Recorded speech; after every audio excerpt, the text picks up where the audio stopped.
ہم راشد کی نظم میرے بھی ہیں کچھ خواب پڑھ رہے ہیں اور اس کی ایک قسط ہو چکی ہے، تو آج کوشش کریں گے کہ نظم کو مکمل کر لیں۔ اگلا بند جہاں سے آج ہمیں شروع کرنا ہے وہ یہ ہے کہ اے عشق ازل گیر و ابد تاب، کچھ خواب کے مدفون ہیں اجداد کے خود ساختہ اسمار کے نیچے، اجڑے ہوئے مذہب کے بنا ریختہ اوہام کی دیوار کے نیچے، شیراز کے مجذوب تنک جام کے افکار کے نیچے، تہذیب نگوسار کے آلام کے انبار کے نیچے۔ اب عشق ازل گیر و ابد تاب نے تاریخ کے مختلف ادوار میں انسانوں کے جن خوابوں کو تعبیر بخشی تھی، ان کچھ خوابوں کا یہ ذکر کر رہے ہیں، اور پچھلے بند سے ہی وہ ذکر شروع ہو گیا تھا۔ اس میں یہ مذہب اور روایت جو تاریخ کی یلغار کا سامنا نہیں کر سکا، اس کا ذکر کر رہے ہیں کہ اے عشق ازل گیر و ابد تاب، یعنی اس کو آپ سمجھیں کہ اے روح عصر، کہ اے روح عصر، کچھ خواب ہیں جو انسانوں نے کبھی دیکھے تھے، لیکن وہ ان خوابوں کی صورتحال اب یہ ہے کہ کچھ خواب ہیں مدفون، کچھ خواب کے مدفون ہیں اجداد کے خود ساختہ اسمار کے نیچے، یعنی ان میں سے، ان معدوم خوابوں میں سے، وہ خواب جو نیند پر بھی بوجھ ہیں اور بیداری پر بھی بار ہیں، ان میں سے کچھ خواب ایسے ہیں جو ہمارے آباء و اجداد کی گھڑی ہوئی کہانیوں میں دفن ہیں۔ تو اس میں کچھ ایک آدھ لفظ مشکل ہے، وہ ہے اسمار، الف سین میم الف رے، یہ سمر کی جمع ہے، سمر کہتے ہیں قصے کہانی کو، تو یہ وہ قصے کہانی اجداد کی قصے کہانیاں، اور سمر اس کہانی کو بھی کہتے ہیں جو رات کو کہی جائے، یعنی جو سلانے کا کام دے۔ تو اس کے اس پورے معنوی سیاق و سباق میں اسے دیکھیں تو کچھ خواب ہمارے اجداد نے، یا یوں کہیں کہ مذاہب نے دکھائے تھے، کچھ کہانیاں مذاہب نے سنائی تھیں جن کا تعلق زندگی اور سامنے کی دنیا سے نہ ہونے کی وجہ سے وہ کچھ ہی مدت میں کہانی سننے والے بھی سو گئے اور کہانی سنانے والے بھی سو گئے۔ تو اور اجڑے ہوئے مذہب کے بنا ریختہ اوہام کی دیوار کے نیچے، اب یہاں مزید کھول رہے ہیں کہ مذاہب سے پہلے بھی ایک اجداد پرستی تھی، وہ بھی قصے کہانیوں پر مبنی تھی، اور مذاہب نے آ کر جو اس اجداد پرستی کا خاتمہ کیا وہ دوسری طرح کی قصے کہانیوں ہی سے کیا، یعنی اجداد پرستی نے بھی انسان کو رات میں رکھا جو نیند کو بیداری پر غالب رکھتی ہے، اور اجداد پرستی کے علاج کے لیے جو مذاہب آئے تھے ان مذاہب کا بھی لوکیل رات ہی تھی۔ تو اجداد کی قصے کہانیاں جو تھیں وہ مختلف طرح کی نیند سلاتی تھیں، مذاہب نے بھی وہی کام کیا، لیکن یہ کہ ان کی نیند مختلف طرح کی تھی۔ تو اجڑے ہوئے مذہب کے بنا ریختہ اوہام کی دیوار کے نیچے، اب آپ اس میں مطلب کیوں یہ ایک شاعرانہ یوں کہہ لیں کہ قدرت اظہار اس میں اس طرح کی ہے کہ اجداد پرستی کہانیاں، اجداد پرستی کے نتائج وہ کہانیاں تھیں جن کہانیوں کا مصنف انسان خود تھا، یعنی انسان کہتا تھا کہ یہ کہانیاں میں ان کا مصنف میں ہوں۔ اور مذاہب کی یعنی کہ اجداد پرستی کی بنیاد قصوں پر تھی، تو مذاہب کی بنیاد اوہام پہ تھی، یعنی بنا ریختہ کہتے ہیں جن کی بنیاد ڈالی گئی۔ بنا ریختن مصدر ہے جس کا مطلب ہے بنیاد ڈالنا۔ تو یہ جو اجڑے ہوئے مذہب ہیں، انہوں نے اوہام کی دیوار کھڑی کی تھی، اس دیوار تلے بھی بہت سے خواب مدفون ہیں۔ تو شیراز کے مجذوب تنک جام کے افکار کے نیچے، شیراز کے مجذوب تنک جام جو کہا ہے یہ حافظ شیرازی کا ہے۔ اور جیسا کہ میں نے عرض کیا کہ اقبال راشد کا بہت دور تک پیچھا کرتے رہتے ہیں، اقبال راشد کا ایک جینوین مسئلہ ہے۔ تو اقبال کی جو حافظ پہ تنقید تھی اس کو اس مصرعے میں انہوں نے دوہرا دیا۔ حافظ کے بارے میں اسرار خودی میں اقبال نے کہا تھا نا کہ ہوشیار از حافظ صحبہ گسار، جامش از زہر اجل سرمایہ دار، کہ میں نوش حافظ سے ہوشیار رہو کیونکہ اس کا پیالہ جو ہے وہ موت کے زہر سے بھرا ہوا ہے۔ تو اسی کو یہاں دوہرا دیا کہ شیراز کے مجذوب تنک جام کے افکار کے نیچے، یعنی حافظ شیرازی کے فراری تصوف پر مبنی افکار میں کچھ خواب دفن ہیں۔ اور تہذیب، اب اس پوری بات کو یعنی کہ پچھلے 3 مصروں کا خلاصہ آخری مصرعے میں کر رہے ہیں، وہ یہ کہ تہذیب نگونسار کے آلام کے انبار کے نیچے، یہ سب تہذیب نگونسار کے ایجنٹس تھے نا، مطلب اجداد پرستی، مذہب اور تصوف۔ یہاں شیراز کے مجذوب استعارہ ہے صوفیانہ فکر کا۔ تو اس کو اب مکمل کر کے کہہ رہے ہیں کہ ایک زوال یافتہ تہذیب، اس کے دکھوں کے ڈھیر میں بھی کچھ خواب دفن ہیں، یعنی کچھ خواب اس تہذیب نے بھی دیکھے تھے جن خوابوں نے اس تہذیب کو فنا کے گھاٹ اتار دیا۔ اب وہ تہذیب گویا اپنے انبار مرگ میں ان خوابوں کو زندہ رکھنے کی کوشش کر رہی ہے۔ تو یہ بند جو ہے یہ بہرحال کیونکہ راشد جو ہیں وہ تاریخ ہمارے جدید شاعروں میں راشد اور فیض جیسا تاریخی شعور صحیح یا غلط دوسرے شاعروں میں نہیں ہے۔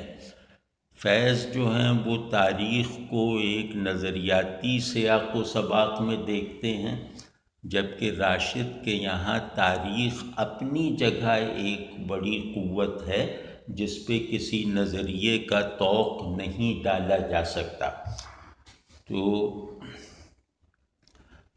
مختصر یہ کہ اس بند میں یعنی جب یہ نظم جو ہے اب اس مرحلے پر تجزیہ کر رہی ہے کہ انسانوں نے اپنے بارے میں کچھ خواب دیکھے تھے، اور وہ سب کے سب خواب جو ہیں وہ کسی بیداری پر نہیں بلکہ موت پر تمام ہوئے ہیں۔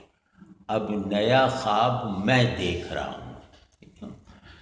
تو اب اس کا اگلا بند ہے جس میں وہ جدیدیت کا یعنی جدید زندگی اور جدید دنیا کا ذکر کر رہے ہیں، اور اس سے بھی اپنی بیزاری کا، اپنی بے اطمینانی کا اظہار کر رہے ہیں کہ کچھ خواب ہیں آزاد مگر بڑھتے ہوئے نور سے مرعوب۔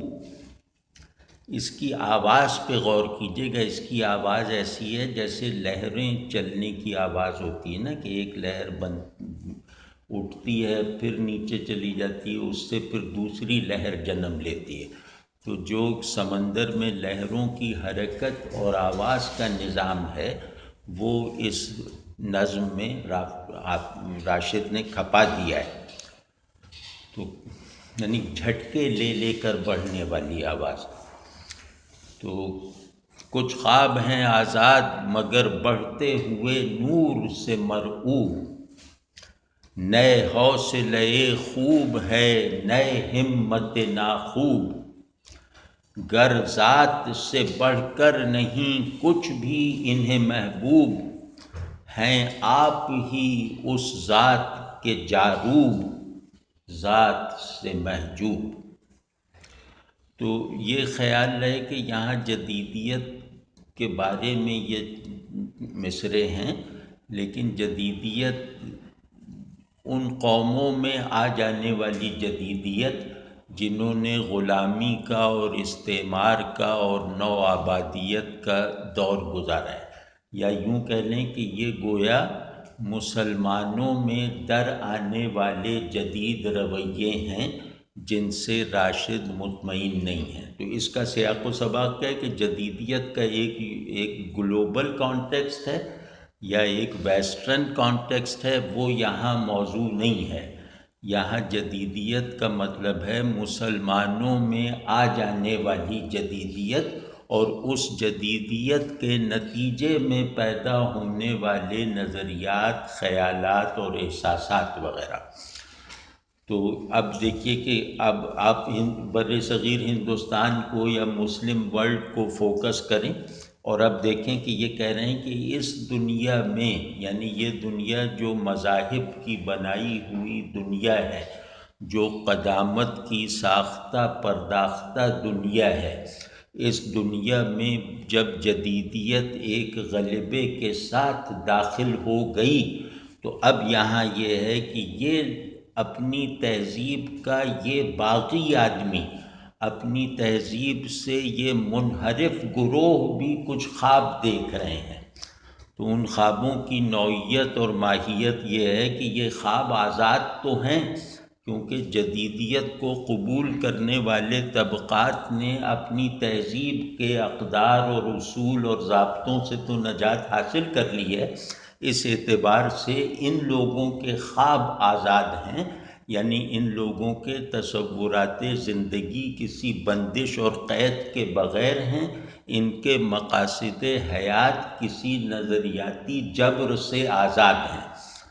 تو یہ تو ہے کہ کچھ خواب ہیں آزاد مگر بڑھتے ہوئے نور سے مرعوب، کہ انہوں نے جدیدیت کے نتیجے میں ایک احساس آزادی تو حاصل کر لیا، لیکن چونکہ جدیدیت کا پروجیکٹ ان کا شروع کیا ہوا اور ان کا چلایا ہوا نہیں ہے، جدیدیت کے گھوڑے کی لگامیں ان بیچاروں کے ہاتھوں میں نہیں ہیں، تو یہ جدیدیت کے لمس سے اپنی تہذیب کی جکڑ بندیوں سے آزاد تو ہو گئے جیسے تیسے، لیکن خود جدیدیت کے مقابلے میں ان کا رویہ اسی طرح کا خادمانہ، عاجزانہ اور غلامانہ رہا جو کلاسیکل تہذیبیں اپنے افراد میں پیدا کرتی ہیں. تو انہوں نے جدیدی گویا مذہب کو ہٹا کر اس کی جگہ اپنے لیے جدیدیت کو رکھ لیا. تو انہوں نے اپنی نفسیاتی آزادی کا سامان جدیدیت سے اخذ نہیں کیا اور جدیدیت سے اسی طرح مرعوب رہے جس طرح کے خدا کو ماننے والا خدا سے مرعوب رہتا ہے. تو نئے حوصلے خوب ہے نئے ہمت ناخوب، کہ ان میں نہ اچھائی کا کوئی حوصلہ ہے نہ برائی کی کوئی ہمت ہے. یعنی آزادی اسے کہتے ہیں کہ آدمی خیر پر بھی قادر ہو اور شر پر بھی اختیار رکھتا ہو. تو کبھی آپ غور کریں کہ انسانی آزادی کی سب سے بے محکم بنیاد یہی ہے کہ یہ اقرار بھی کر سکتا ہے، انکار بھی کر سکتا ہے، یہ خیر کے راستے پر بھی چل سکتا ہے اور شر کی دلدل میں بھی خود کو دھسا دینے کا آزادانہ فیصلہ کر سکتا ہے۔ تو انسانوں کی آزادی کا تعین اسی چیز سے ہوتا ہے۔ لیکن جدیدیت کی یلغار کے آگے ڈھیر ہو جانے والے مسلم تہذیب کے یہ گروہ جو ہیں، انہوں نے جدیدیت میں آزادی کی چمک دمک سے اپنی آنکھیں تو چندھیا لیں، لیکن اس آزادی کے جوہر کو اپنے وجود اور اپنے شعور میں جگہ دینے کے لائق یہ یوں نہیں رہے کہ یہ جدیدیت کے لیے اجنبی ہیں اور جدیدیت ان کی پروڈکٹ نہیں ہے، ان کی تہذیب سے پھوٹنے والا کوئی نیا تہذیبی اور نفسیاتی اسٹرکچر نہیں ہے، یہ مانگا ہوا ہے۔ تو اس وجہ سے ان کے یہاں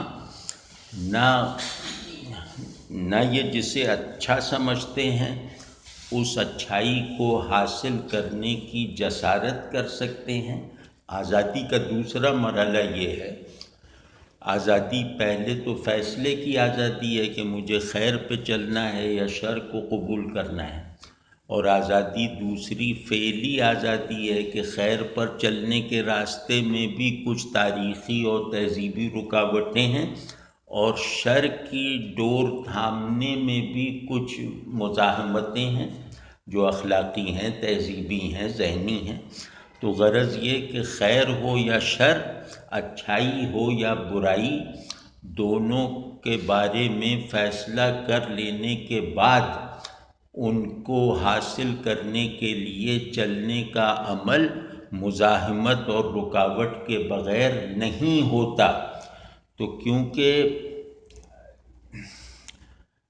انسانی صورتحال چاہے کسی بھی سیاق و سباق میں ہو، اس سیاق و سباق میں اچھائی اور برائی کا تصور قائم رہتا ہے۔ یہ مطلب یہ نہیں ہے کہ الف خیر ہے اور بے شر ہے تو الف کا خیر ہونا اور بے کا شر ہونا برقرار رہے، بلکہ یہ کہ خیر اور شر دو بنیادی ترین پرسپیکٹیوز کے طور پر ہر صورتحال میں قائم رہتے ہیں، چاہے ان کا اطلاق پہلے کے مقابلے میں مختلف چیزوں پر کیا جائے۔ تو انسان خیر و شر کے شعوری اور وجودی پولز میں رہنے والا ایک وجود ہے جو فیصلہ کرتا رہتا ہے، جو اپنے بارے میں مستقل اور عارضی فیصلے کرتا رہتا ہے کہ مجھے اس پول کی طرف رخ کرنا ہے یا دوسرے پول کی طرف جانا ہے۔ تو جب یہ فیصلہ کر کے عمل شروع کرتا ہے تو انسانی عمل کی ساخت ایسی ہے، انسان اور تاریخ کے تعلق کی نوعیت ایسی ہے، انسان کی اجتماعی بناوٹ ایسی ہے کہ کوئی بھی فعل بغیر رکاوٹ کے وجود میں نہیں آتا، یعنی انسان کا ہر فعل کچھ رکاوٹوں کو پھاند کر ہی وجود میں آ سکتا ہے۔ تو اب اس میں یہ کہ خیر اور شر پرنسپل کے طور پر، آرکیٹائپس کے طور پر، بنیادی اصول وجود کے طور پر حاضر ہے، لیکن یہ لوگ جو اپنی تہذیب سے خود کو خالی کر کے جدیدیت کے کچھ سکوں سے اپنے کشکول ہستی اور کاسے ذہن کو بھر چکے ہیں، ان میں وہ ہمت ابھی نہیں آئی کہ یہ خیر اور شر سے تعلق کا فیصلہ کر کے اس فیصلے کو عملی جامہ پہنانے کی ہمت کر سکیں اور راستے میں آنے والی رکاوٹوں سے ٹکرا سکیں۔ آپ سمجھیں نا، تو انسان کی سب سے بڑی ایبسرڈٹی یہ ہوتی ہے کہ وہ اپنے اصول زندگی پر عمل نہ کر سکے۔ تو انہوں نے اپنے پچھلے اصول حیات کو جدیدیت کے دباؤ سے رد تو کر دیا ہے، لیکن جدیدیت کے اپنے قوانین زندگی کو پوری طرح قبول کرنے میں اپنی خواہش کے باوجود ناکام ہیں، کیونکہ جدیدیت ابھی تک ان کے لیے ایک فارن ویو ہے، ایک باہر سے اندر آنے والی تحریک ہے۔ تو گر ذات سے بڑھ کر نہیں کچھ بھی انہیں محبوب، اب یہاں جدیدیت کا ایک بنیادی اصول بتا رہے ہیں۔ اگر میں یہ کہوں کہ جو آپ نے بات کی ہے کہ کچھ چیزیں ہیں جو اب بھی جدیدیت کے اندر جو یہاں کے لوگ ہیں یا مسلمان ہیں ان میں مسنگ ہے، تو کیا یہ جو فریڈرک نیچے نے بات کی تھی ول ٹو پاور، کیا اس تناظر میں آپ بات کر رہے ہیں یا اس کا جو ہے زاویہ الگ ہے؟ ہاں، یہ میں تھوڑا آگے چل کے بیان کروں گا، آگے چل کے سوال کر لیجیے گا۔ ہاں، تھوڑا میں بات کر دوں پھر آخر میں سوال کیجیے گا۔ تو جدیدیت کا ایک اصول ہے، اور وہ یہ کہ جدیدیت اپنے ابتدائی مرحلے میں انفرادیت پسندی کی تحریک تھی۔ اب جدیدیت کی تفصیل میں نہیں جاتے، لیکن جدیدیت جن حالات سے گزرنے کے نتیجے میں ایک سماجی اور نفسیاتی اور ذہنی قوت کے طور پر وجود میں آئی، وہ تہذیب اور اجتماعیت سے بیزاری کا ماحول تھا۔ یعنی جدیدیت کی اولین ساخت میں تہذیب، مذہب اور اجتماعیت سے بیزاری جو تھی، وہ گویا اس کے نظریات کے لیے معمار کا کام کرتی تھی۔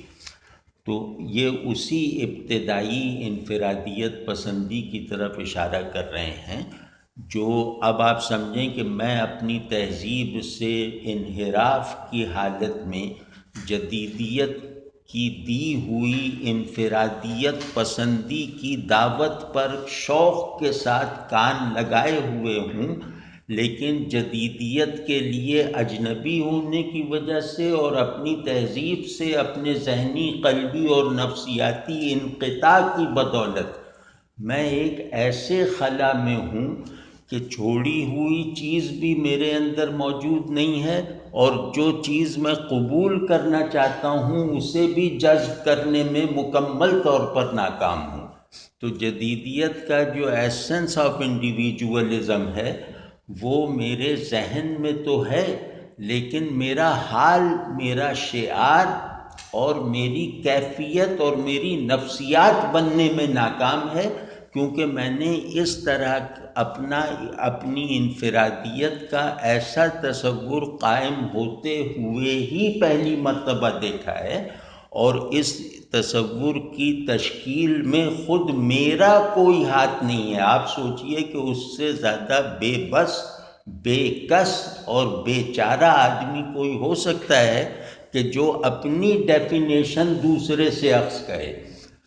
تو اپنی ڈیفینیشن دوسرے سے اخذ کرتے ہوئے اس آدمی کو وہ ڈیفینیشن اس کے دماغ میں تو کچھ کشش پیدا کر سکتی ہے، لیکن کیونکہ وہ ڈیفینیشن اس کے اندر سے ابھری ہوئی نہیں ہے، لہٰذا وہ اس کی نفسیاتی اور غیر اختیاری اور لاشعوری ساخت پر اثر انداز نہیں ہو سکتی، کیونکہ انسان کی ڈیفینیشن لیو کی جاتی ہے، کوائن نہیں ہوتی۔ تو اس کو جدیدیت نے اپنی طرف سے کوائن کر کے اس کا شعور فراہم کیا ہے، اور کیونکہ یہ شعور اپنے بارے میں، یہ شعور اپنی انفرادیت کی تھیورائزیشن کی یہ فارمز، یہ ایک بالکل مختلف تہذیب سے اٹھنے والے ایک نظام سے یہ اخذ کر رہا ہے، تو اپنی تہذیب سے منحرف ہو جانے کے نتیجے میں پیدا ہونے والے خلا کی موجودگی میں یہ باہر سے تھوپی ہوئی اپنی ڈیفینیشن کو مان تو رہا ہے، اپنے اندر جذب نہیں کر پا رہا۔ اور یہ آج بھی تمام سوسائٹیز کے جدید افراد کا المیہ ہے۔ ان لوگوں پہ ترس آتا ہے کہ مطلب یہ لوگ، آپ یوں سمجھیں کہ یہ ماں کو بدل لینا، باپ کو بدل لینا چھوٹی بات ہے، اپنی سیلف کانشسنس کو اس کے احوال اور تصورات کے ساتھ دوسرے سے لینا، یہ اس سے بہت ہی بھیانک چیز ہے۔ آپ سمجھ رہے ہیں نا؟ تو یہ وہ لوگ ہیں جن کا یہاں راشد مذاق اڑا رہے ہیں۔ تو اب گر ذات سے بڑھ کر نہیں کچھ بھی انہیں محبوب، یعنی انہوں نے جدیدیت سے سن رکھا ہے کہ فرد ہی سب سے اہم ہوتا ہے۔ انسان کی آزادی کا مطلب ہے فرد کی مکمل آزادی۔ تو انہوں نے سن تو رکھا ہے اور وہ سنا بھی ماننے کی نیت سے ہے، تو لیکن یہ کہ انفرادیت پسندی خود اپنی ذات سے جس محبت کی دعوت دیتی ہے، اگر وہ دعوت ان کی شخصیت کے مسامات میں رچ بس گئی ہوتی اور یہ اپنی ذات کو جدیدیت کی منشا کے مطابق اپنا محبوب بنانے میں کامیاب ہو چکے ہوتے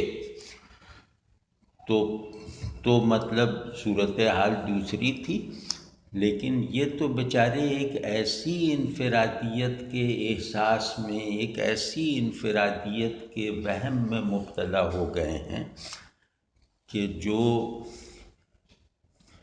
جو انہیں فرد بننے کے لیے اپنی انفرادیت سے دستبردار ہونے پر مجبور کر رہی ہے۔ یہ ایک گہری بات ہے، یہ میں ابھی تفصیل کرتا ہوں۔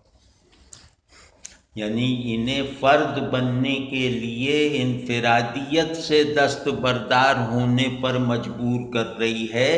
جدیدیت جس بھی تہذیب میں جاتی ہے اور جس تہذیب میں فاتحانہ دخل دے کر اس تہذیب کا کانٹیکسٹ بننے کی کوشش کرتی ہے، وہاں سب سے پہلے یہی کہتی ہے کہ اس تہذیب کے تصور انفرادیت سے دستبردار ہو جاؤ اور ہماری شرائط انفرادیت کو پوری کرتے ہوئے ایک نیا فرد بن کے دکھاؤ۔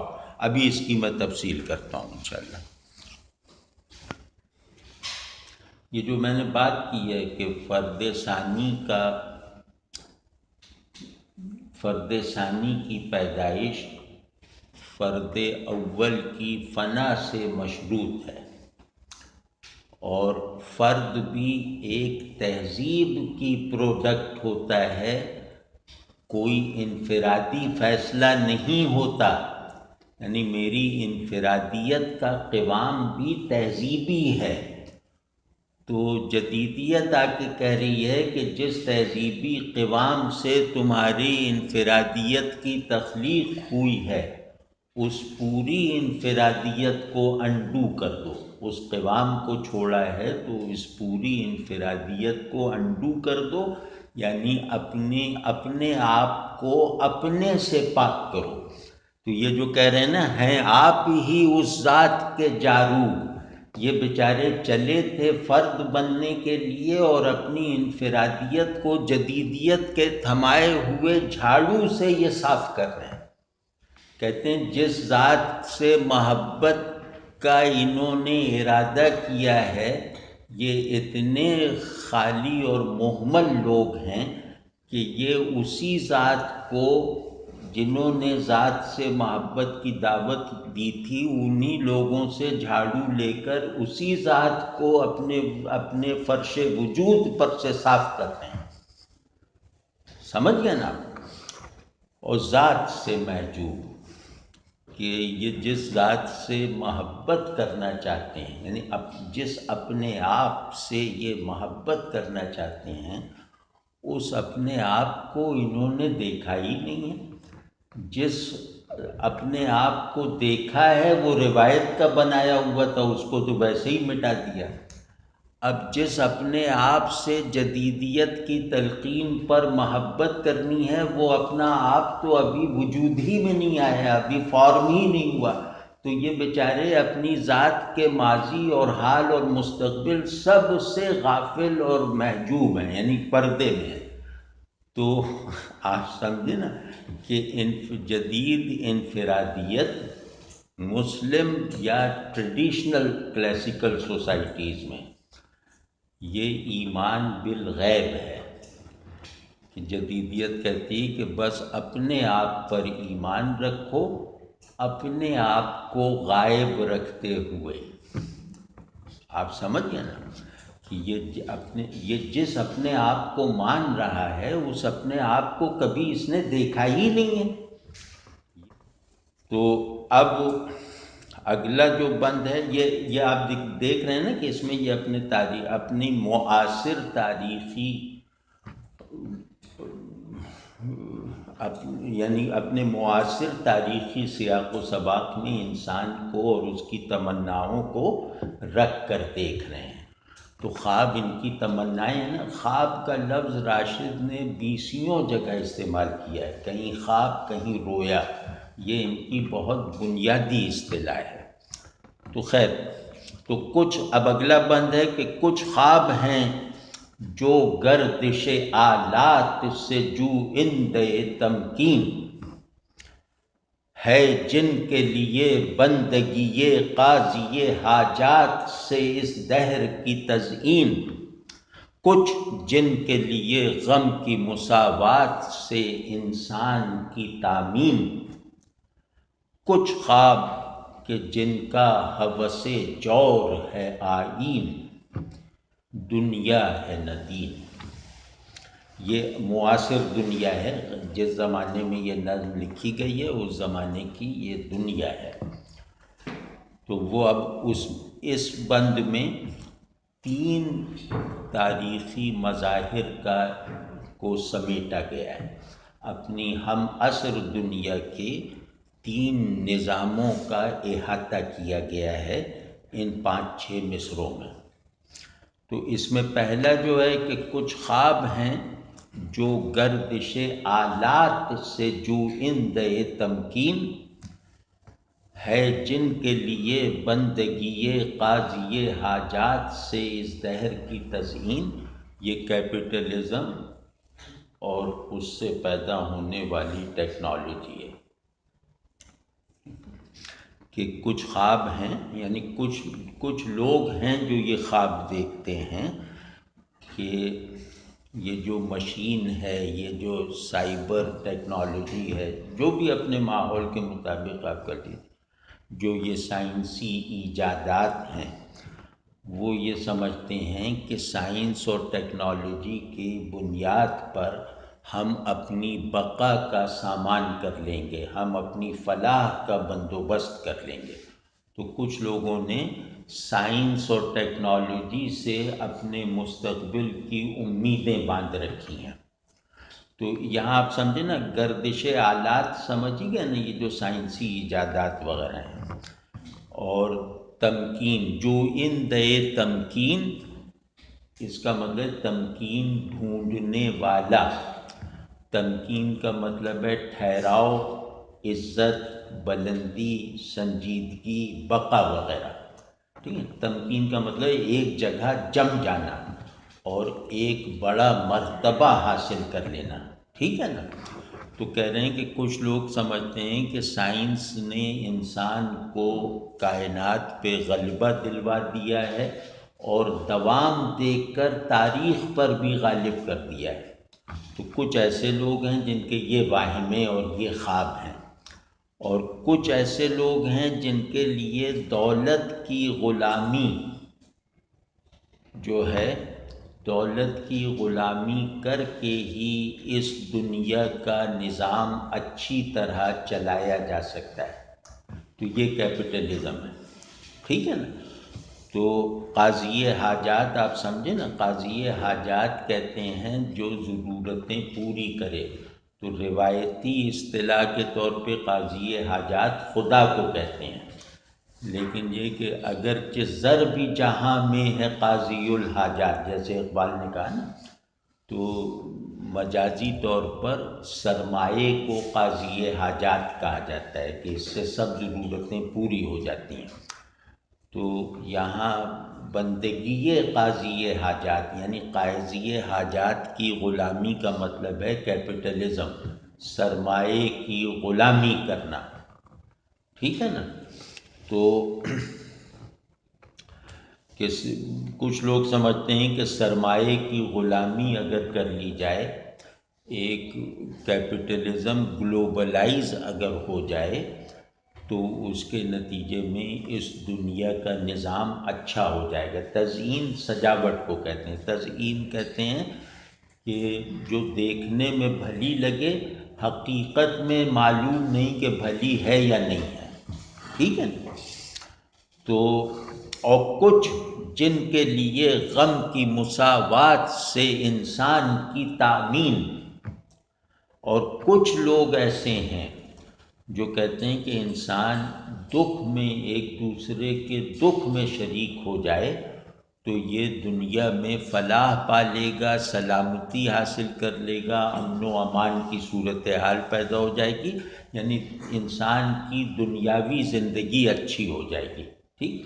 تو اب یہ تھیریز ہیں انسان کی اجتماعی زندگی اور مستقبل کے بارے میں. یہ تھیریز ہیں نا کہ سائنٹزم ایک تھیری ہے، کیپٹلزم ایک تھیری ہے، اور یہ جو ہے غم کی مساوات یہ ہیومنزم ہے کہ ہم لوگ ایک دوسرے کے دکھ سکھ کے ساتھی بن جائیں، یعنی ہم ضرورت میں ایک دوسرے کے کام آنے کی عادت ڈال لیں تو فرد بھی بہترین بنیادوں پہ، اخلاقی بنیادوں پہ استوار ہو جائے گا، اور اجتماعیت کے بھی بہتر مظاہر وجود میں آئیں گے. تو یہ ہیومنزم ہے. تامین سمجھتے ہیں نا، تامین کا مطلب ہے امن و امان، سکون و سلامتی وغیرہ. اب اگلی تھیری یا اگلا جو نظریہ ہے وہ ہے کچھ خواب کہ جن کا ہوس جور ہے آئین. یہ فاشزم ہے. جس زمانے میں یہ نظم لکھی جا رہی تھی اس زمانے میں ویسٹ کا ایک بڑا حصہ فاشسٹ اس میں تھا. تو بہرحال کچھ ہیں کہ جن کا ہوس جور ہے آئین، یعنی ظلم ہی جن کا آئین ہے. یہ فاشزم ہے، یہ استعمار ہے، یہ کلونیلزم ہے. ٹھیک ہے. دنیا ہے نہ دین. تو ان نظاموں میں دنیا کی بھی کوئی ضرورت، یعنی ان نظاموں میں دنیا کی بہتری بھی کوئی مقصد نہیں ہے اور دین میں مضبوطی بھی کوئی ان کا مطلب نہیں ہے. تو مطلب یہ فاشزم کسے کہتے ہیں؟ فاشزم یہ کہتے ہیں کہ جس میں جس کے پیش نظر دنیا کی بہتری یا دین سے تعلق یا کوئی نظریاتی چیز نہ ہو. تو اب یہ اپنی ہم عصر دنیا میں مروج تمام تھیریز کو بتا کر یہ کہہ رہے ہیں کہ یہ وہ خواب ہیں جو دیکھے تو جا رہے ہیں لیکن یہ میرے خواب نہیں ہے. یہ ذہن میں رہ کے سب چیزیں بتا کے وہ کہہ رہے ہیں میرے خواب کچھ اور ہیں. تو اگلا بند ہے یہ سوشلزم اور کمیونزم پر ہے. جیسا کہ آپ جانتے ہیں کہ سوشلزم اور کمیونزم نے کم از کم اس نظم کے زمانے تصنیف میں آدھی دنیا پر قبضہ کیا تھا، یعنی دنیا کو ہلا کر رکھ دیا تھا، اور کیپٹلزم کو راشا طاری ہو گیا تھا سوشلزم کی وجہ سے. تو کچھ خواب ہیں پروردہ انوار مگر ان کی سحر گم. کچھ خواب ہیں پروردہ انوار مگر ان کی سحر گم. جس آگ سے اٹھتا ہے محبت کا خمیر اس کے شرر گم. ہے کل کی خبر ان کو مگر جز کی خبر گم. یہ خواب ہیں وہ جن کے لیے مرتبہ دیدہ تر ہیچ. دل ہیچ ہے سر اتنے برابر ہیں کہ سر ہیچ. عرض ہنر ہیچ. پوری کمیونزم کا نقشہ کھینچ کے، یعنی کمیونزم اپنی اصلی شکل میں جو سامنے آیا روس اور چین وغیرہ میں، اس کا پورا نقشہ کھینچ دیا انہوں نے. کہ کچھ خواب ہیں جو روشنیوں کے پالے ہوئے ہیں مگر صبح سے محروم ہیں، یعنی وہ روشنیوں کی تربیت کے نتیجے میں دیکھے گئے ہیں، لیکن اس کے باوجود رات ان کا مقدر ہے، صبح انہیں نصیب نہیں ہے، ان کی صبح شاید بنی ہی نہیں ہے۔ تو یہ کیا ہے کہ کیپٹلزم ایک شیطانی اندھیرا ہے، اور یہ صحیح ہے، کارل مارکس اگر نہ آتا تو کیپٹلزم کی مطلب نہ تجزیہ کیا جا سکتا تھا، نہ اس سے لڑا جا سکتا تھا۔ کارل مارکس نے کیپٹلزم کا ہمیشہ کے لیے درست اور فائنل تجزیہ بھی کر دکھایا، اور اس سے لڑنے کی قوت اور اس کے مقابلے میں کامیاب ہونے کے امکانات کو بھی عملاً ابھار کے دکھا دیا۔ تو گویا کیپٹلزم سے لڑنے کی غرض سے پیدا ہونے والا نظریہ اندھیرے سے چھٹکارا پانے کے لیے کی جانے والی ایک انقلابی جد و جہد، ظاہر ہے کہ یہ روشنی کی تربیت اور روشنی کے تصور سے وجود میں آئی ہوگی۔ تو یہ آئے تو تھے روشنیوں کے گہوارے میں، لیکن یہ کہ ان کی بعض غلطیوں کی وجہ سے ان روشنیوں کا کوئی آبجیکٹو اظہار نہیں ہو سکا۔ روشنی ان کے لیے سبجیکٹو اور مینٹل تو رہی، لیکن یہ اپنے ذہن میں موجود روشنی کو تاریخ کا اجالا بنانے میں ناکام رہے۔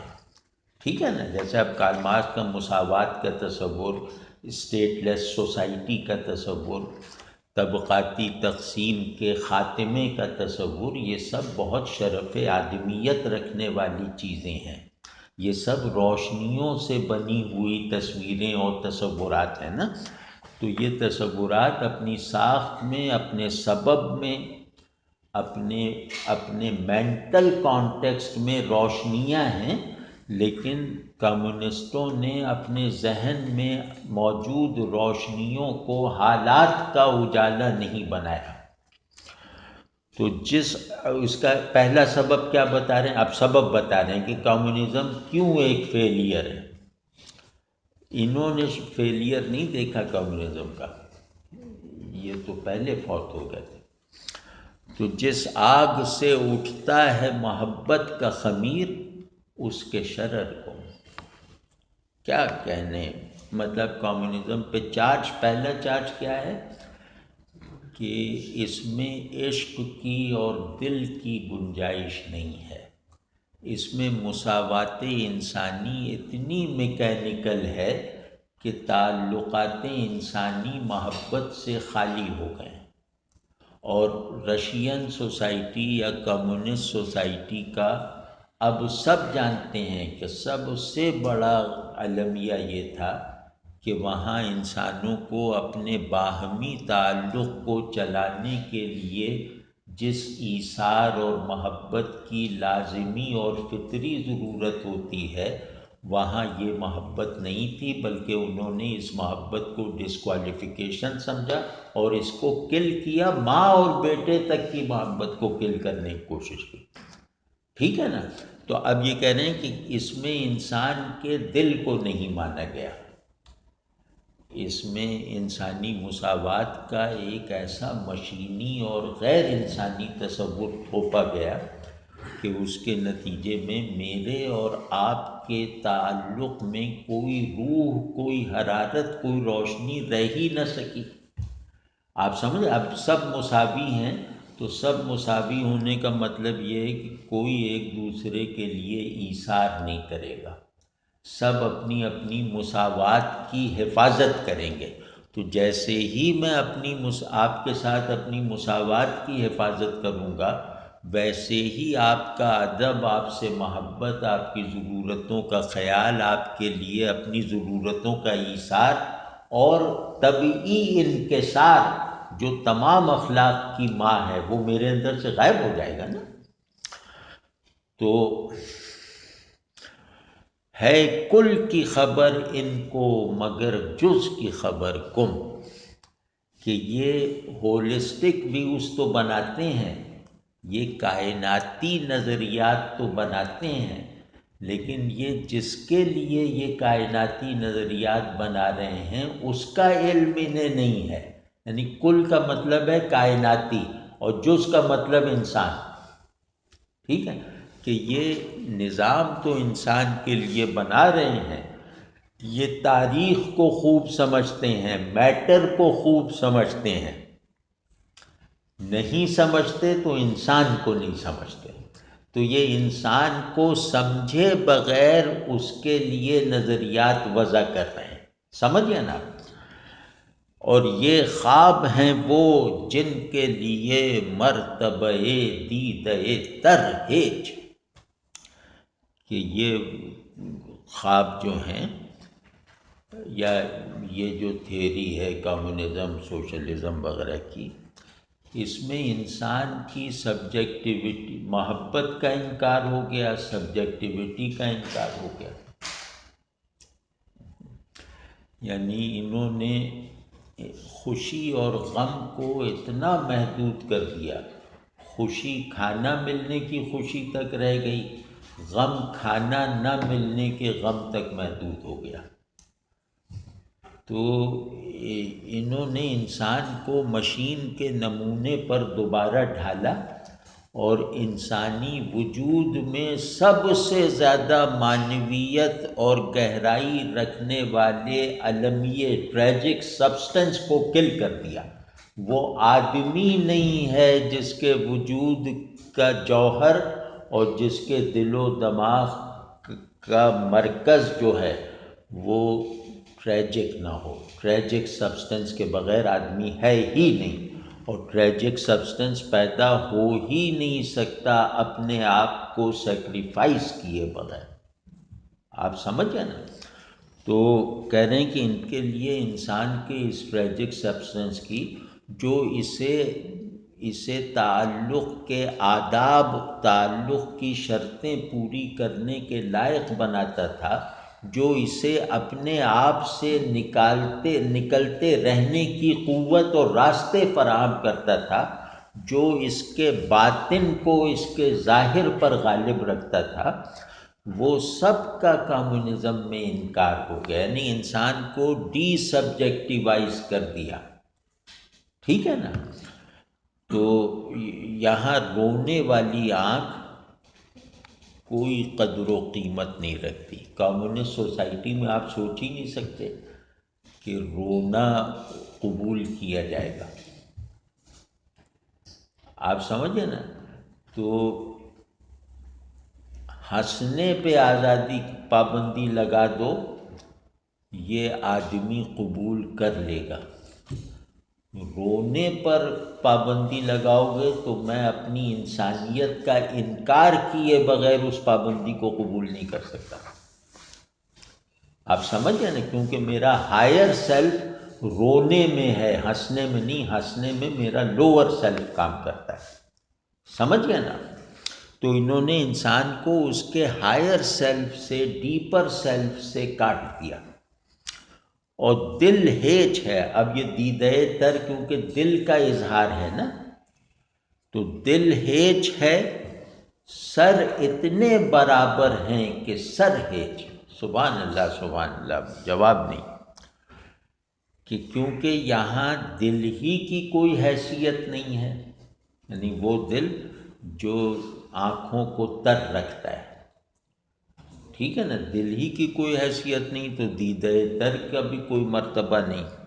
اور دل ہی نہیں یعنی انسان کا انفسی وجود ہی نہیں، قلب ہی نہیں، بلکہ اس کے جو سر جو یعنی اس کا جسم جو ہے، یہاں سر کو آپ جسم کے برابر سمجھیں. وعلیکم السلام. کہ یہاں ہر آدمی ایک دوسرے سے برابر ڈکلیئر ہو گیا ہے.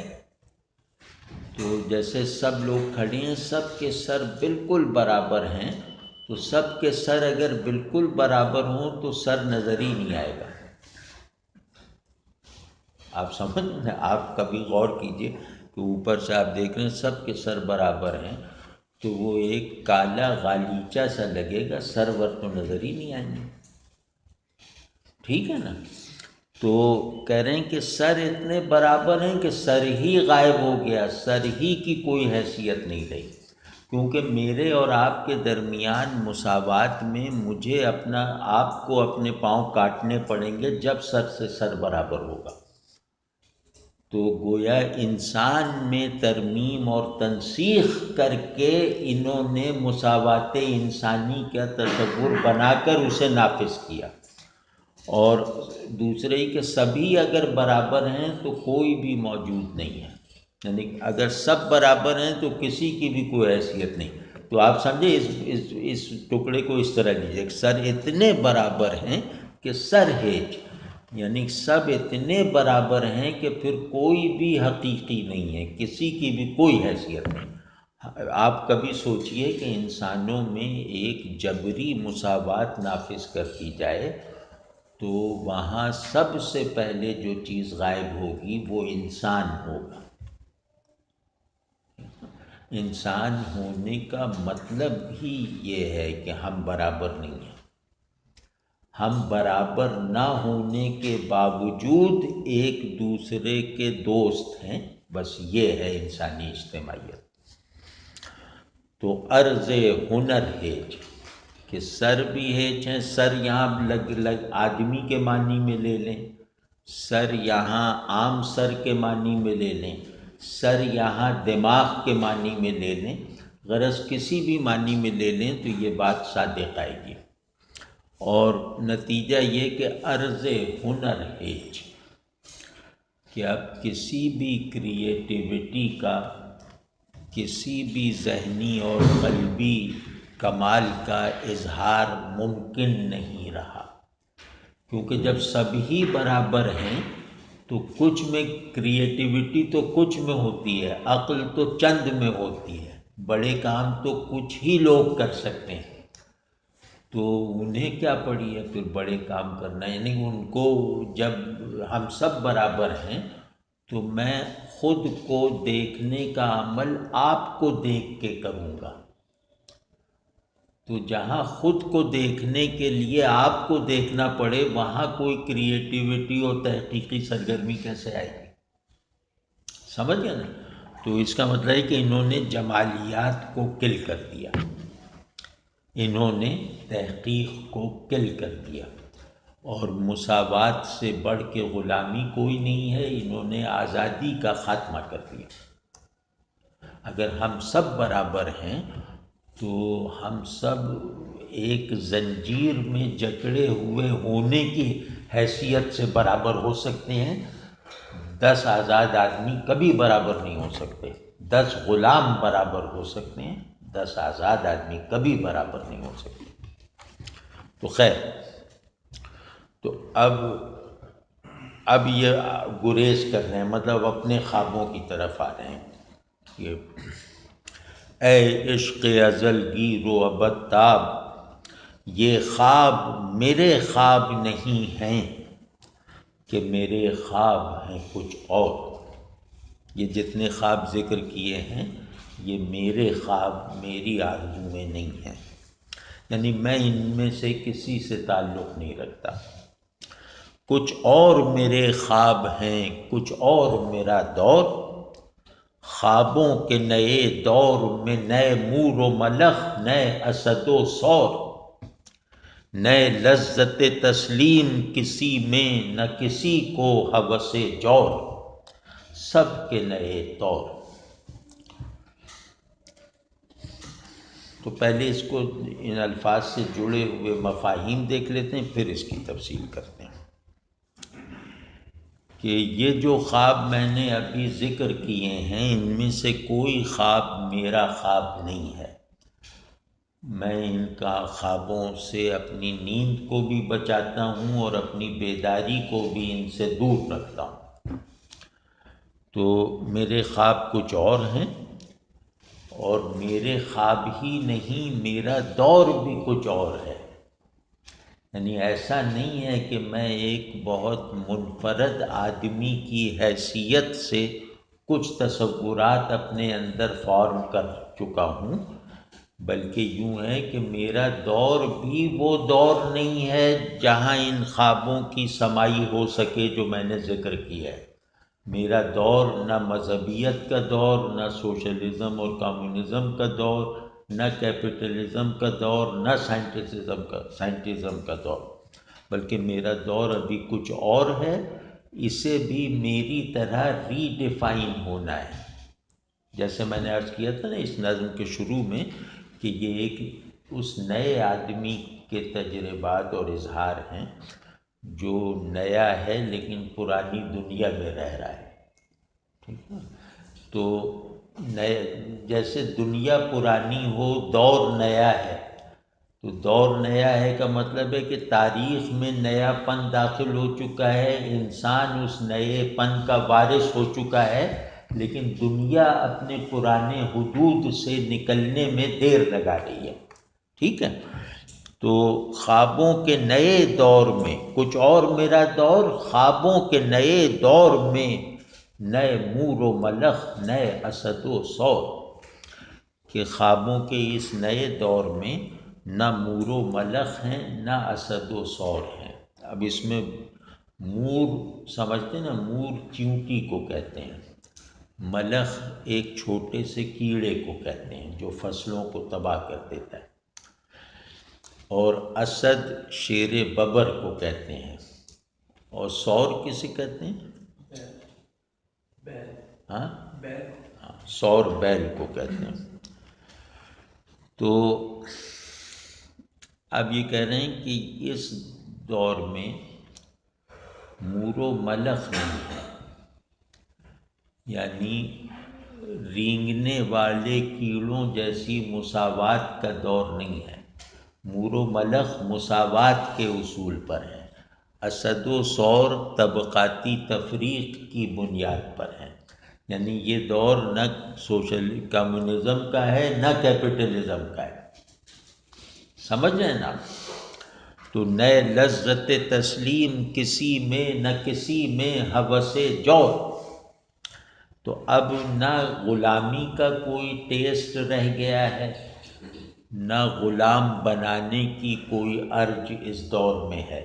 یہ دور غلامی اور آقائی کے پرسپیکٹو سے نکل آیا ہے، سمجھ، یہ دور مساوات کے پرسپیکٹو میں بھی نہیں سماتا اور آزادی و غلامی کے بندشوں کو بھی اپنے لیے قبول نہیں کرتا۔ یہ بالکل نیا دور ہے جس کا تجربہ انسانیت کو پہلی بار ہوا ہے، اور اس تجربے کے اظہار کا میڈیم میں بن رہا ہوں۔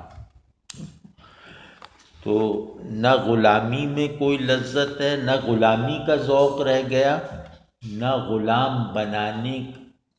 بنانے کا ہوکا اور ہوس اب باقی ہے، اب دنیا اس سے نکل آئی ہے۔ اور سب کے نئے طور، اب انسان بدل گیا، تاریخ اور اس کے تقاضے اور اس کے میکینکس بدل گئے ہیں، اور میرے خواب اس مکمل مائکرو کازمک اور میکرو کازمک تبدیلی کو اپنے اندر سمیٹے ہوئے ہیں۔ میرے خواب تبدیلی محض کی زمین سے اگنے والے پودے ہیں۔ تو اے عشق ازل گیر و ابد تاب، میرے بھی ہیں کچھ خواب، ہر خواب کی سوگند، یعنی میرے کچھ خواب ہیں، ان میں سے ہر خواب کی قسم ہے، یعنی ہر خواب کی سوگند کا مطلب ہے کہ اس میں سے ہر خواب ایسا ہے جس کی صداقت کی قسم کھائی جا سکتی ہے، جس کے لیے قسم کھائی جا سکتی ہے، جس کی طرف سے قسم کھائی جا سکتی ہے۔ تو مطلب تو یہ یقین رکھ کہ وہ خواب جو ہیں وہ آرائشی خواب نہیں ہیں، وہ نظریاتی خواب نہیں ہیں، بلکہ وہ تاریخ اور انسان کے ایک پہلے سنتھیسس کے نتائج ہیں، یعنی جہاں تاریخ اور انسان پہلی مرتبہ ہم حال ہوئے ہیں، یہ خواب اس ہم حالی کا اظہار ہے۔ اس بات کو گھر جا کے غور کیجیے گا کہ تاریخ اور انسان ہم احوال کیسے ہوتے ہیں۔ تو اب ایسے خواب، اس طرح کے خوابوں پہ قسم کھائی جا سکتی ہے، ٹھیک ہے نا، ہر خواب کی سوگند، ہر چند کے وہ خواب ہیں سر بست و روح بند. اب مجھے 2-4 منٹ دیجیے، یہ مشکل سا آ گیا ہے. میں ہر خواب کی قسم کھا کے کہہ رہا ہوں کہ میرے بھی ہیں کچھ خواب، اور وہ خواب ایسے ہیں کہ اے روح عصر، تجھے اس کی تعبیر دینی ہی دینی ہے. تو ہاں ایک بات اور عرض کر دوں کہ راشد نے مغرب جدید اور دنیا کے تعلق کو سمجھنے میں تو بہت کمالات دکھائے ہیں، لیکن انسان دنیا اور مذہب کے تعلق کو سمجھنے میں بچکانہ غلطیاں کی ہیں. مطلب وہ مذہب کو اسکینڈلائز کرتے ہیں، ان کے اعتراضات میں بھی سنجیدگی اور گہرائی اور تعقل وغیرہ نہیں ہے. تو وہ جیسے اس زمانے میں لبرلزم یا جدیدیت کے زیر اثر یا جدیدیت کی وکالت کرنے والے گروہوں کا یہ شعار تھا کہ وہ مذہب کا ذکر تمسخر سے، اہانت سے، تحقیر سے اور اسکینڈلائز کر کے کرتے تھے. تو راشد مذہب کے معاملے میں اپنے زمانے میں موجود ایک انتہائی گھٹیا درجے کے رویے میں ساری عمر مبتلا رہے، اور انہیں مذاہب وغیرہ کی الف بے کا بھی پتہ نہیں تھا. مطلب ان کے علم میں ایک ذرہ بھی ایسا نہیں تھا جس کی بنیاد پہ یہ کہا جا سکے کہ یہ آدمی مذہب پر کوئی رائے قائم کرنے کا اہل ہے. تو وہ اور اس کے پیچھے ایک نفسیاتی وجہ بھی تھی جو ترقی پسندوں اور ماڈرنسٹوں میں بر صغیر میں مشترک ہے. وہ یہ کہ اقبال نے مذہب کے عقلی، روحانی اور اخلاقی حقائق کو اتنے محیر العقول فلسفیانہ شکوہ اور شاعرانہ بلندی کے ساتھ ایکسپریس کیا تھا کہ یہ لوگ اقبال کے بیان کردہ مذہبی ورلڈ ویو کی سبجیکٹیوٹی اور اس کی ہسٹوریسٹی اس تک تو جمپ لگانے کی ان میں سے کسی میں بھی ہمت نہیں تھی. یہ اسے ٹچ بھی نہیں کر سکتے تھے، نہ اپنے خیال سے، نہ اپنی عقل سے، نہ اپنے احساس سے.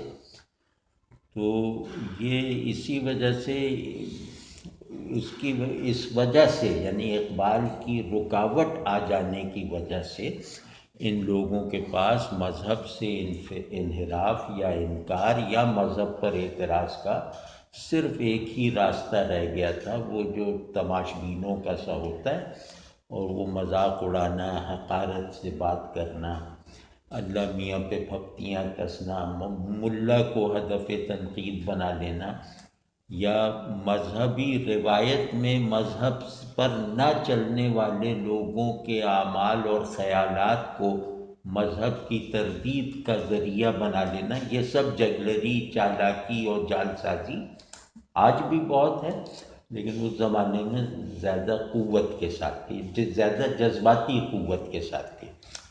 تو جہاں جہاں یہ مذہب پہ کلام کرتے ہیں وہاں مطلب ترس آتا ہے ان پہ کہ یہ بالکل ہی مطلب فارغ ہیں. تو لیکن یہ کہ اس کے باوجود یا سیدنا عمر رضی اللہ تعالیٰ عنہ سے کسی نے پوچھا نا، حضرت عمر شاعری کا سب سے زیادہ ذوق رکھتے تھے عرب سوسائٹی میں. تو ان سے کسی نے پوچھا کہ کیونکہ انہوں نے یہ جملہ کہا تھا کہ جاہلی شاعری کو پڑھتے پڑھاتے رہنا، کیونکہ قرآن نہیں سمجھ سکو گے جب تک جاہلی شاعری کا ذوق نہیں ہوگا. تمہارا اللہ کی کتاب اسی زبان میں ہے، یہ حضرت عمر نے فرمایا تھا. خیر، تو ان سے کسی نے پوچھا کہ حضرت امرؤ القیس کے بارے میں آپ کی کیا رائے ہے؟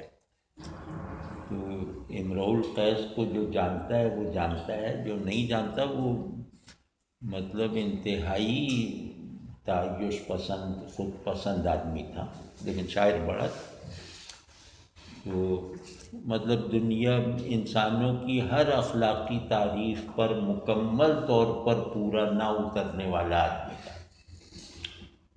تو کہا کہ وہ شاعروں کا سردار ہے، جہنم میں بھی یہ سرداری اسی کے ہاتھ میں رہے گی، یعنی جہنم کی طرف لیڈ کرنے میں بھی وہ آگے، لیکن یہ ضرور کہا کہ شاعروں کا سردار ہے، ٹھیک ہے نا۔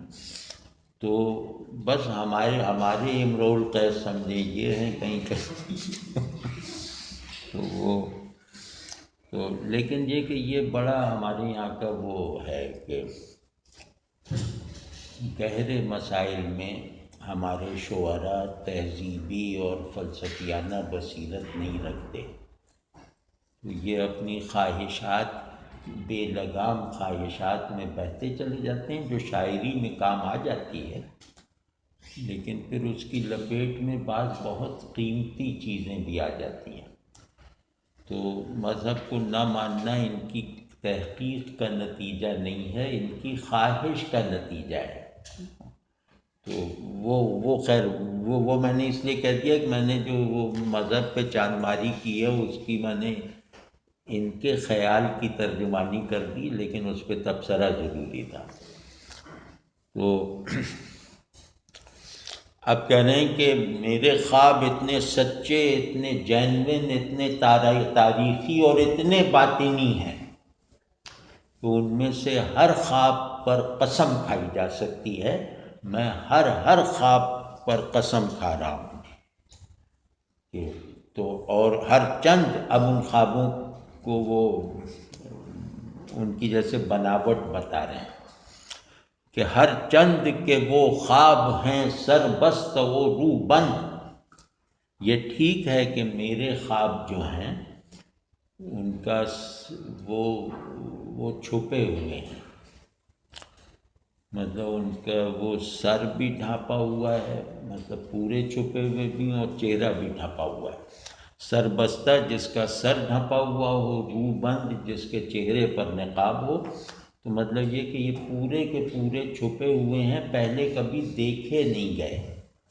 ایک تو یہ رعایت ہے کہ سر بستہ ہو سر بند، کہ یہ کبھی کسی کو دکھائی نہیں دیے، اور دوسرے یہ کہ سر کا تعلق حقائق سے ہے، چہرے کا تعلق مظاہر سے ہے، تو ان کے حقائق، ان کا کانٹینٹ بھی مخفی ہے اور ان کی فارم بھی پوشیدہ ہے، ان کی مینیفیسٹیشن بھی نہیں ہوئی اور ان کی حقیقت کی ریئلائزیشن بھی کسی کو نہیں ہوئی، ٹھیک ہے نا۔ تو سینے میں چھپائے ہوئے گویائی یہ دوشیزہ لبخند، اور ان خوابوں کے سینے میں، ان مکمل طور پہ مخفی اور پوشیدہ خوابوں کے سینے میں ایک آواز ہے، وہ آواز جو ایک ورجن مسکراہٹ میں ہوتی ہے۔ دوشیزہ لبخند کا مطلب ہے ورجن مسکراہٹ، سمجھ نا، جس میں ہونٹ جڑے ہوئے ہوتے ہیں، ٹھیک ہے، ہونٹ جڑے ہوئے ہوں تو آواز کا راستہ نہیں ہے نا۔ تو کہہ رہے ہیں کہ اور کہ ان کے سینوں میں ایک ورجن مسکراہٹ کی گویائی چھپی ہوئی ہے، یعنی یہ اتنے اچھوتے ہیں، اتنے پیور ہیں کہ ان میں پہلے سے موجود صوتی نظام، پہلے سے موجود لفظ و معانی کے رشتوں کا گزر ہی نہیں ہے، نہ انہیں محسوس کرنے میں پرانے احساسات کام آ سکتے ہیں، نہ ان کا اظہار کرنے میں پرانی آواز کارآمد ہو سکتی ہے، نہ ان کا ابلاغ کرنے کے لیے لفظ و معنی کی پرانی نسبتیں کسی کام آ سکتی ہیں، ٹھیک ہے نا۔ یہ اب پورا دوشیزہ لبخند آ گیا۔ تو ہر خواب میں اجسام سے افکار کا، مفہوم سے گفتار کا پیوند، کہ ان میں سے ہر خواب میں، ابھی میں کھولتا ہوں کہ یہ ایک تلمیح سی ہے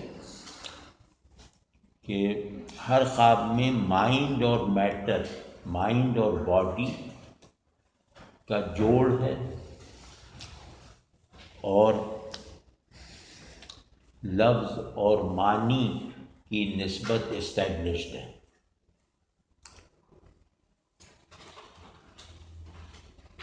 سمجھ رہے ہیں نا آپ؟ یہ ذرا سا تھوڑا سا اس میں جن لوگوں کو فلسفہ آتا ہو وہ اس سے زیادہ لطف اندوز ہو سکتے ہیں، یا جن کو فلسفے کی تاریخ ہی آتی ہو۔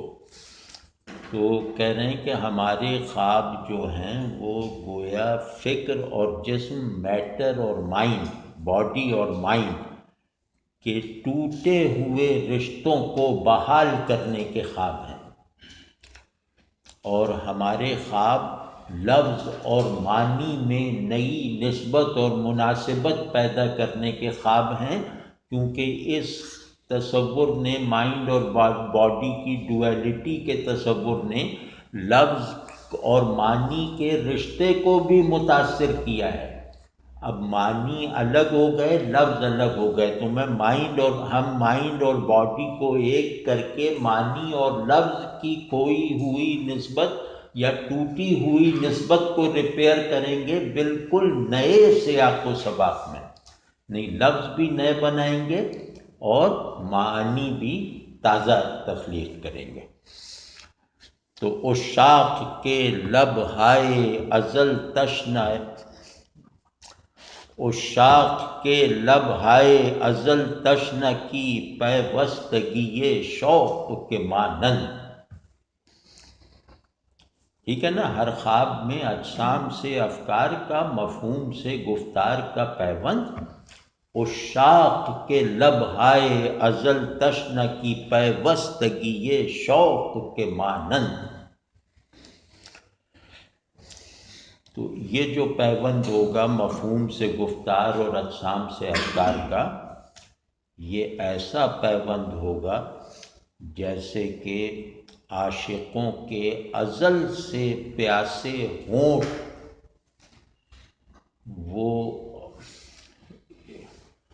وہ پیوستگی، ان کو شوق کی پیوستگی حاصل ہو جائے۔ اب یہ ذرا پیچیدہ سا ہے، کیونکہ راشد زبان کے استعمال میں بہت منفرد ہیں۔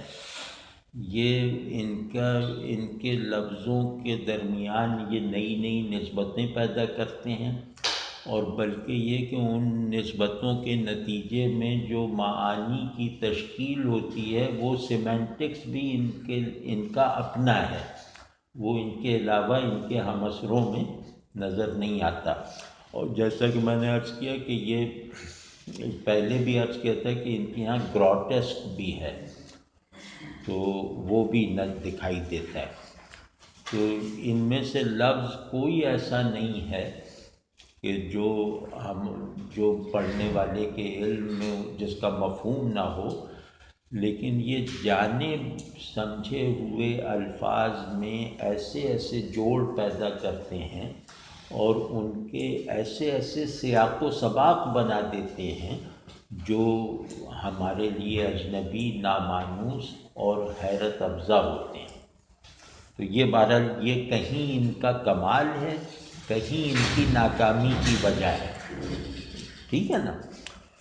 تو اب اس میں یہ ہے کہ عاشق جو ہے وہ اپنی مراد کو ازل سے نہیں پہنچا۔ عاشق اسے کہتے ہیں جس کو اپنی مراد تک پہنچنے کی لگن ہے، لیکن اس تک پہنچنے کا راستہ اور حال میسر نہیں ہے۔ تو اب یہ عشاق ازل تشنہ ہے۔ ٹھیک ہے نا؟ تو عشق کہتے ہیں وصال کی شدید آرزو کے ماحول میں فراق کے مسلسل تجربات سے گزرنا۔ ٹھیک ہے نا؟ تو کہتے ہیں کہ ان کو وصل حاصل ہو جائے، جیسے ازل سے فراق میں مبتلا عاشق کو وصل نصیب ہو جائے، تو ہمارے یہ خواب اس طرح کے ہیں کہ ہم عشق کو اس کی منزل تک پہنچا دیں گے، عقل کو اس کے مقصود تک پہنچا دیں گے، جسم کو اس کی انتہا پر لا کے رکھ دیں گے۔ یعنی ہم انسان کے جتنے بھی پرسپیکٹیوز ہیں ان سب کو ایک تو ہسٹوریسائز کریں گے اور انہیں ہسٹوریکلی آئیڈیالائز کریں گے. اس پہ بھی غور کیجیے گا گھر جا کے، ٹھیک ہے؟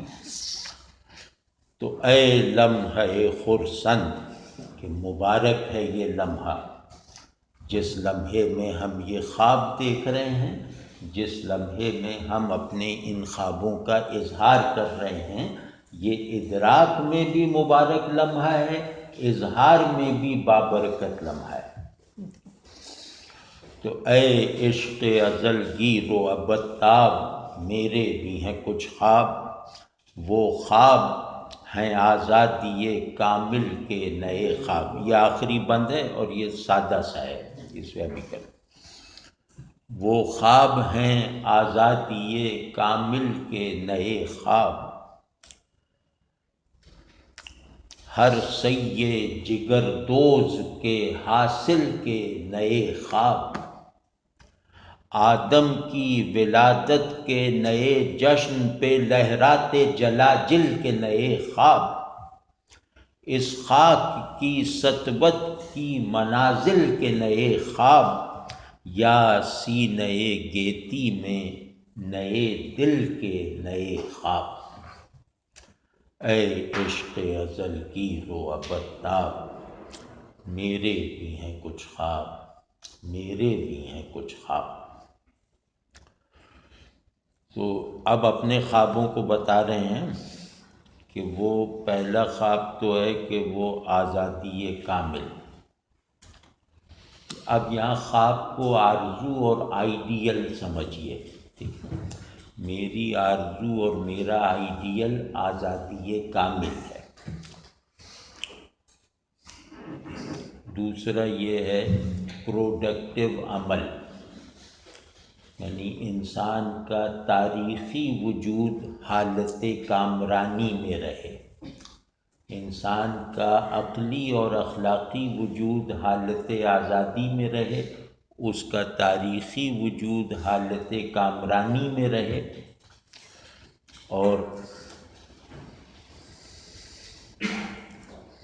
آدم کی ولادت کے نئے جشن پہ، یعنی یہ گویا نیا آدمی پیدا ہوا ہے، اس کی پیدائش کا جشن جو ہے، اس جشن میں جو دھوم دھڑکا ہے، اس جشن اور اس جشن کے دھوم دھڑکے کو دیکھنے کی آرزو، یعنی ایک نیا آدم اور اس کی آمد کا جشن منانے کی آرزو کا خواب. اور اس خواب کی سطوت کی منازل کے نئے خواب، یعنی یہ جو مٹی ہے، اس مٹی کا آسمان سے بلند تر ثابت ہو جانے کا خواب. ابھی تو یہ لفظوں سے جوڑ کے کہہ رہے ہیں، پھر ایک مربوط گفتگو کریں گے. یا سینہ گیتی میں نئے دل کے نئے خواب، بے مثل مصرع ہے یہ. یا سینہ گیتی، گیتی کسے کہتے ہیں؟ آپ کو عربی آتی ہے، فارسی نہیں آتی ہے. گیتی یہاں گیتی آرا نہیں ہے، گیتی کا مطلب ہوتا ہے زمین، کہ زمین کے سینے میں نئے دل کے نئے خواب. اے عشق ازل کی رو ابتاب. اب یہ جو بند ہے جس میں یہ اپنے خوابوں کی فہرست بتا رہے ہیں، ان خوابوں کا اپنا اپنا مین کانٹینٹ بتا رہے ہیں.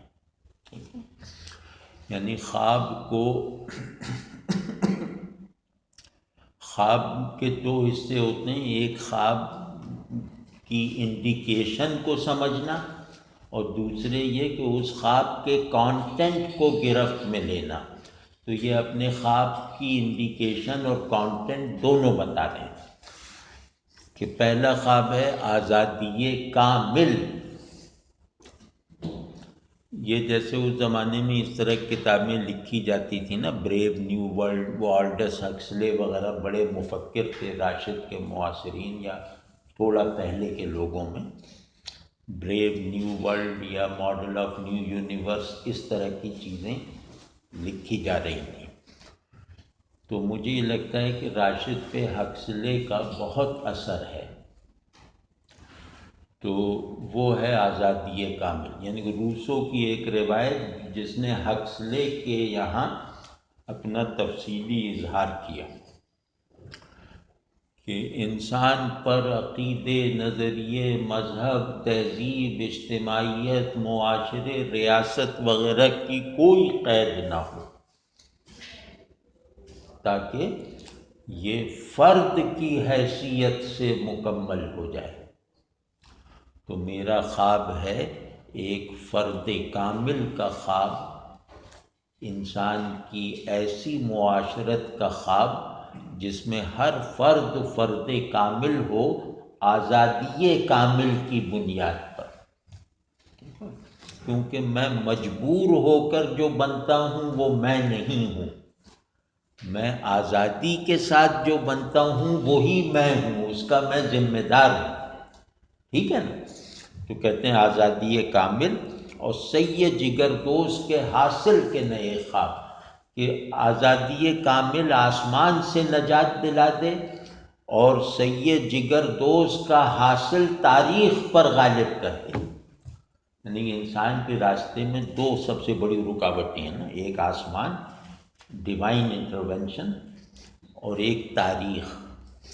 تو کہہ رہے ہیں کہ تاریخ بھی انسان کی ماتحتی میں آ جائے اور آسمان کا جبری سایہ بھی انسان کے سر سے ہٹ جائے، یہ میرے خواب ہیں۔ آپ سمجھ گئے نا کہ ڈیوینٹی اور ہسٹری سے آزادی کے خواب،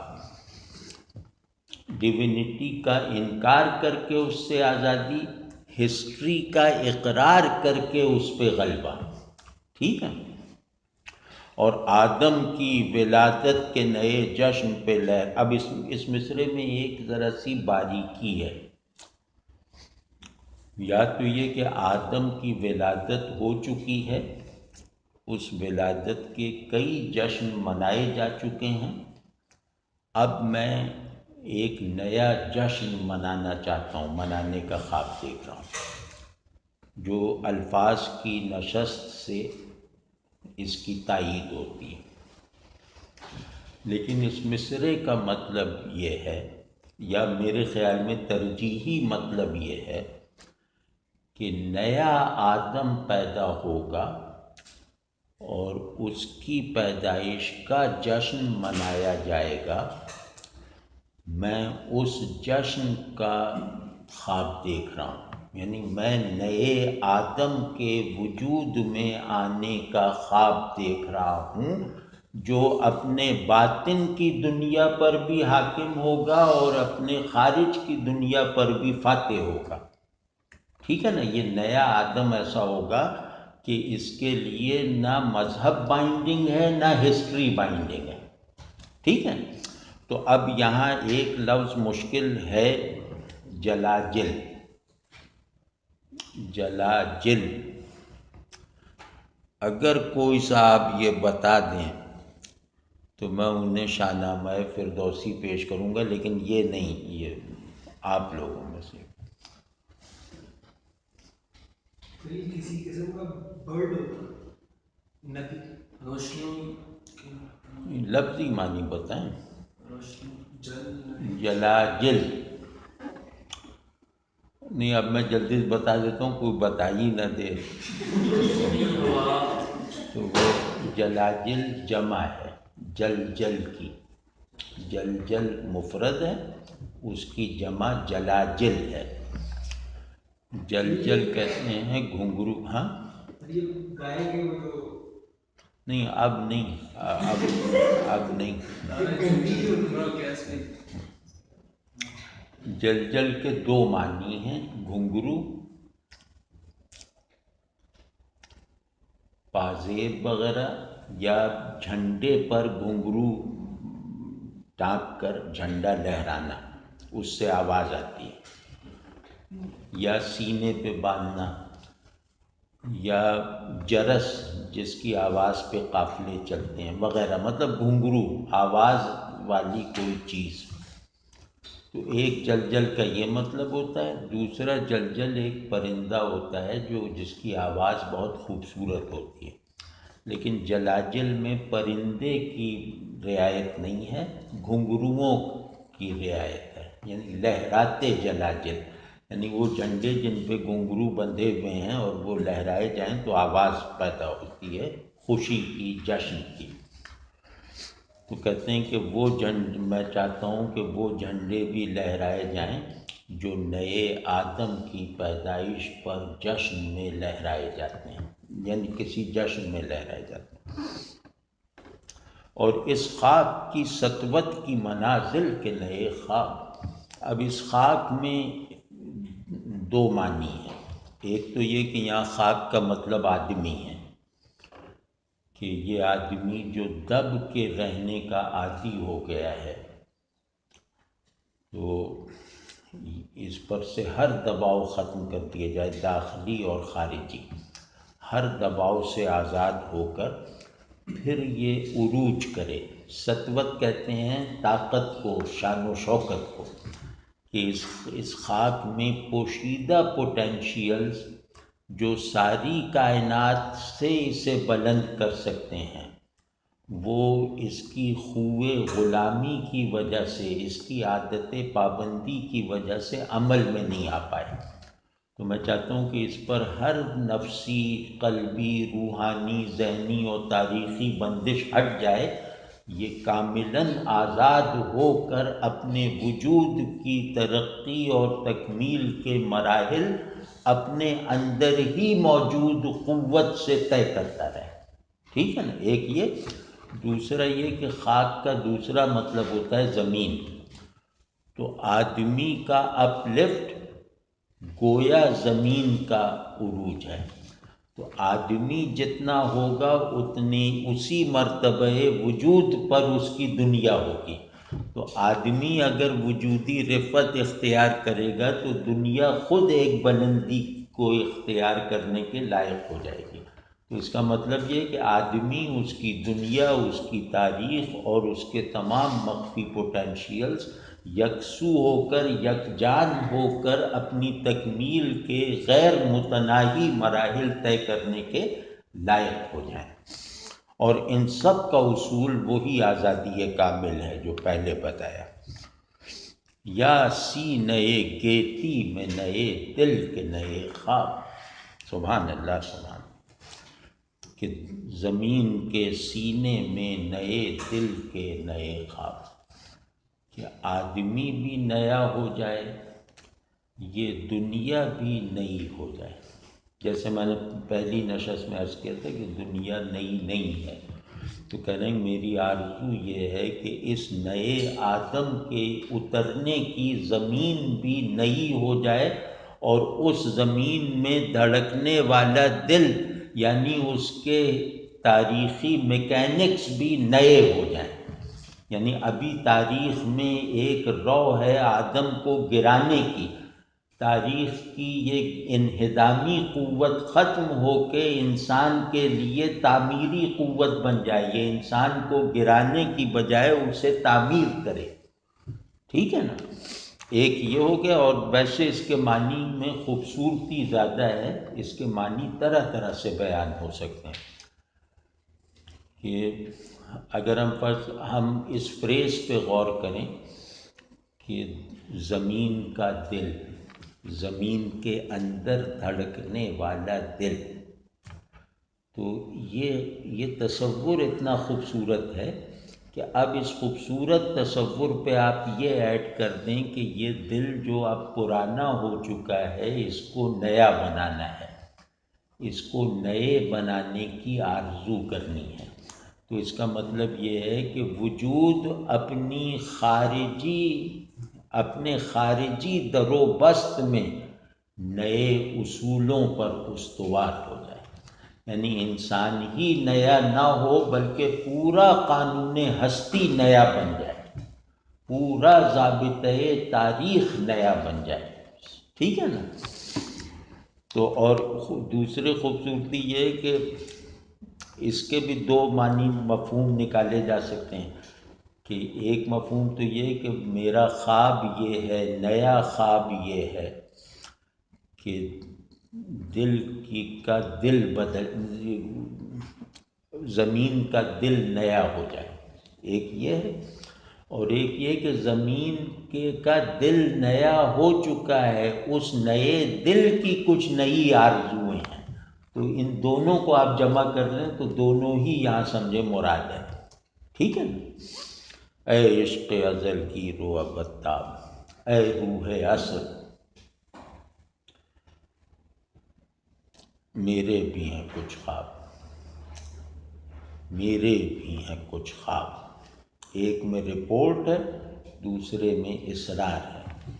روح اثر سے بتا رہے ہیں کہ میرے بھی کچھ خواب ہیں، تو جس طرح دوسرے خوابوں کی طرف تو متوجہ ہوئی تو میرے بھی کچھ خواب ہیں، یہ رپورٹ ہے، یا ایک التجا ہے، اور ایک ہے تحکم کے ساتھ اور اصرار کے ساتھ کہ میرے بھی ہیں کچھ خواب۔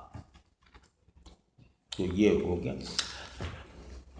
یہ نظم تو ہو گئی، اس میں جو ہے وہ عروج آدم اور تکمیل انسان کا ایک پروجیکٹ ہے، اور وہ جیسے بار بار کہنا پڑتا ہے کہ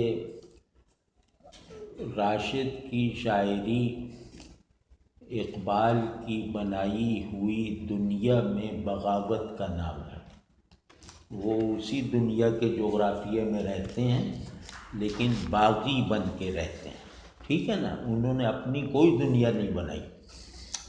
تو اس میں اس نظم پر گفتگو کا اختتام اقبال کے کچھ شعروں پہ کرتے ہیں جن میں مضمون ایک جیسا ہے۔ تو ایک نظم ہے جو حضرت انسان، آپ نے سمجھ لیا نا کہ اقبال یہ راشد کا تصور آدمی یا راشد کا مطلوب آدمی، وہ آپ کے سامنے تفصیل آ گئی۔ اب یہ صرف یہ چیز شعر سن لیجیے کہ جہاں میں دانش و بینش کی ہے کس درجہ ارزانی،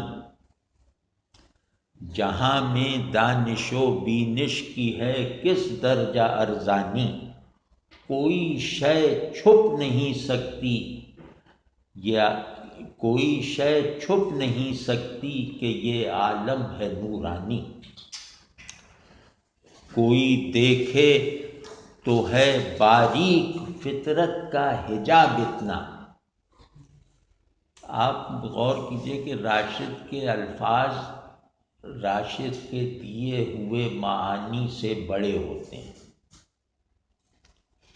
راشد بہت زبردست شاعر ہیں، لیکن وہ جن لفظوں کو استعمال کرتے ہیں ان لفظوں کے معنی سکڑ جاتے ہیں، ان میں پھیلاؤ نہیں پیدا ہوتا ہے، اضافہ نہیں ہوتا ان کے موجود معنی میں، ٹھیک ہے نا؟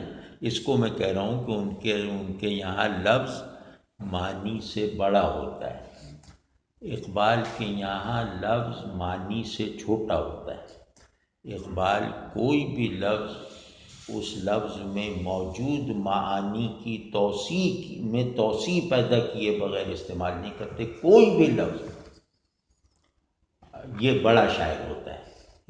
اب آپ اس میں جتنے بھی الفاظ ہیں، آپ فلسفہ جانتے ہوں، نفسیات جانتے ہوں، سوشالوجی جانتے ہوں، لغت جانتے ہوں، آپ کے علم میں ان لفظوں کے جو معنی ہیں، یا لغت میں یا کسی خاص علم میں ان اصطلاحوں کے جو معنی ہیں، اقبال انہیں استعمال کر کے کچھ نہ کچھ نئے معنی ایڈ ضرور کرتے ہیں جو نہ لغت میں ہیں نہ مخاطب کے ذہن میں ہیں، ٹھیک ہے؟ یہ بہت بڑی بات ہوتی ہے۔ تو اس میں تمام کا یہی عالم ہے، کوئی دیکھے تو ہے باریک فطرت کا حجاب اتنا، نمایاں ہیں فرشتوں کے تبسم ہائے پنہانی، یعنی راشد اپنے نئے خوابوں کو اتنا حسن نہیں دے پائے جتنا اقبال موجود دنیا کو حسن دے رہے ہیں۔ یہ دنیا وہ بنا نہیں رہے، وہ کہہ رہے ہیں یہ دنیا ہے ایسی، بشرطے کہ تم آنکھ لے کر آؤ، ٹھیک؟ تو حقائق میں ایک تقدس اور خوبصورتی کی فضا پیدا کرنا یہ بہت بڑی بات ہوتی ہے۔ تو کوئی دیکھے تو ہے باریک فطرت کا حجاب ایسا، نمایاں ہیں فرشتوں کے تبسم ہائے پنہانی۔ ذرا اس کو دوہرا کے دیکھو اور ایک مرتبہ نظر گاڑ کے کہیں باغ میں جاؤ، دیکھو کہ تم گویا ایک چلمن ہے، اس کے پیچھے سے فرشتوں کو مسکراتے دیکھ رہے ہو، تو تمہاری زندگی کے اگلے ادوار مختلف ہو جائیں گے اس ایک مصرے سے۔ نمایاں ہیں، تمہیں دیکھنا سکھا دیا ہے اقبال نے۔ اب آپ سمجھے نا کہ اقبال نے تمہیں سوچنا سکھایا، اقبال نے تمہیں محسوس کرنا سکھایا، اقبال نے تمہیں دیکھنا سکھایا۔ یہ سب بڑائیاں کہاں جمع ہوتی ہیں؟ تو یہ دنیا دعوت دیدار ہے فرزند آدم کو، یہ دنیا دعوت دیدار ہے فرزند آدم کو، کہ ہر مستور کو بخشا گیا ہے ذوق عریانی۔ یہی فرزند آدم ہے کہ جس کے اشک خونی سے، وہ سید جگر دوز آیا تھا نا، ہر سید جگر دوز کے حاصل کے نئے خواب۔ یہ دیکھیے کیا کہہ رہے ہیں، اشک خونی یہ سید جگر دوز ہی کے معنی میں ہے۔ یہی فرزند آدم ہے کہ جس کے اشک خونی سے کیا ہے حضرت یزداں نے دریاؤں کو طوفانی۔ فلک کو کیا خبر اب اس خاک کی سطوت کی منازل کے نئے خواب۔ اب دیکھیے کیا کہہ رہے ہیں، فلک کو کیا خبر یہ خاک داں کس کا نشیمن ہے، فلک کو کیا خبر یہ خاک داں کس کا نشیمن ہے، غرض انجم سے ہے کس کے شبستاں کی نگہبانی۔ یہاں انجم اصول تاریخ ہیں، تاریخ وغیرہ نہیں لائے، انجم اصول تقدیر و تاریخ ہیں۔ کہتے ہیں کہ اصول تقدیر و تاریخ اس لیے بنائے گئے ہیں کہ وہ آدم پر نظر گاڑے رکھیں۔ غرض انجم سے ہے کس کے شبستاں کی نگہبانی، اگر مقصود کل میں ہوں آدم، اگر مقصود کل میں ہوں تو مجھ سے ماورا کیا ہے۔ آزادی کامل کے نئے خواب، وہ ذہن میں رکھیے اور یہ دیکھیں کہ بڑا آدمی کیسے کہتا ہے، یعنی آزادی کامل کو ذمہ داری سے کیسے کہتا ہے، ورنہ تو آزادی کامل تو وہاں غیر ذمہ داری کے ساتھ ہے نا، ذمہ داری سے۔ اگر مقصود کل میں ہوں تو مجھ سے ماورا کیا ہے، میرے ہنگامہ ہائے نو بنو کی انتہا کیا ہے۔ یہ ہے، اور یہ آپ سمجھ لیں کہ یہ اقبال کی بڑھاپے کی نظم ہے، اقبال کی بڑی نظموں میں سے نہیں ہے، اقبال کی عام نظموں میں سے ایک ہے، اس کا یہ حال ہے۔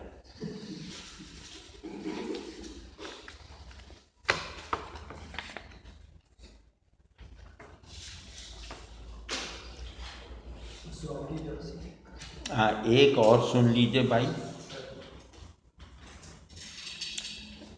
جیسے راشد کے ہاں جو خواب ہے نا یہاں اس نظم میں، اقبال کے ہاں وہ آرزو ہے، اقبال کے ہاں آرزو بہت آتی ہے، بہت زیادہ، کہ متاع بے بہا ہے درد و سوز آرزو مندی، مقام بندگی دے کر نہ لوں شان خدا بندی۔ تو جہاں یک نغمہ زار آرزوئے، کہ کائنات جو ہے، دنیا جو ہے وہ آرزو کا نغمہ زار ہے، یعنی آرزو کے نغمے اگتے ہیں کائنات میں۔ بمو زیرش ز تارے آرزوئے، اس کائنات کی ساری اونچ نیچ، اس کا پورا نظام حرکت انسانی آرزو کے تار سے اونچ نیچ پکڑتا ہے۔ بچشمم ہر چہ ہست و بود و باشد، کہ میری آنکھوں میں، میری نظر میں جو ہے، جو تھا اور جو ہوگا، دمیں از روزگار آرزوئے، اس کائنات کا ماضی، حال اور مستقبل یہ سب میری آرزو کے زمانے کا ایک لمحہ ہے، یعنی میری آرزو کی صدیوں کا ایک لمحہ ہے۔ اس کائنات کا پورا ماضی، سارا حال، تمام مستقبل اس سطح پہ کون پہنچا ہے؟ پہنچا ہے کوئی؟ نہیں، لگتا ہے آپ پہنچے ہیں۔